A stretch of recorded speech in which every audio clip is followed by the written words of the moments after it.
താരങ്ങളുടെ രാഷ്ട്രീയം പലപ്പോഴും ചർച്ചയാകാറുണ്ട്. ഇപ്പോഴിതാ നയം വ്യക്തമാക്കി സൂപ്പർ സ്റ്റാർ മോഹൻലാൽ രംഗത്ത് വന്നിരിക്കുകയാണ്. രാഷ്ട്രീയത്തിൽ വരാൻ താല്പര്യമില്ലെന്നും ചില ആശയങ്ങളോടും ചില ആളുകളോടും താല്പര്യമുണ്ട് എന്നുമാണ് താരം പറയുന്നത്. ഓണത്തിനോടനുബന്ധിച്ച് പ്രമുഖ മാധ്യമത്തിന് നൽകിയ അഭിമുഖത്തിലായിരുന്നു പ്രതികരണം. ലാലേട്ടൻ പറയുന്നത് ഇങ്ങനെ: പണ്ട് മുതലേ തമിഴ് തെലുങ്ക് സിനിമയിൽ നടന്മാർ രാഷ്ട്രീയത്തിൽ ഇറങ്ങാറുണ്ട്. മലയാളം സിനിമയിൽ അതില്ല. എനിക്ക് തോന്നുന്നു നസീർ സാർ മാത്രമേ അത് നോക്കിയിട്ടുള്ളൂ. ഇപ്പോൾ സുരേഷ് ഗോപിയുണ്ട്. മുകേഷ് ആണെങ്കിലും ഗണേഷ് ആണെങ്കിലും അവരുടെ ജനനം മുതൽ രാഷ്ട്രീയം കണ്ടാണ് വളർന്നത്. സ്കൂളിൽ പഠിക്കുന്ന സമയത്ത് സംഘടനാ പ്രവർത്തനത്തിൽ ഒന്നും ഉണ്ടായിട്ടില്ല. അതിനുള്ള സമയവും ഉണ്ടായിട്ടില്ല. പ്രത്യേക കക്ഷി രാഷ്ട്രീയം ഇതുവരെ ഉണ്ടായിട്ടില്ല. ചില ആശയങ്ങളോടും ചില ആളുകളോടും ചില താല്പര്യങ്ങളുണ്ട്. ഒരു പാർട്ടിയെക്കുറിച്ച് ചുമ്മാ പറയാൻ പറ്റില്ല.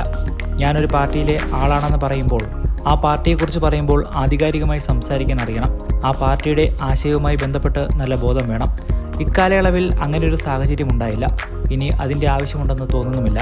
ലാലേട്ടൻ ഇങ്ങനെ പ്രതികരിച്ചു.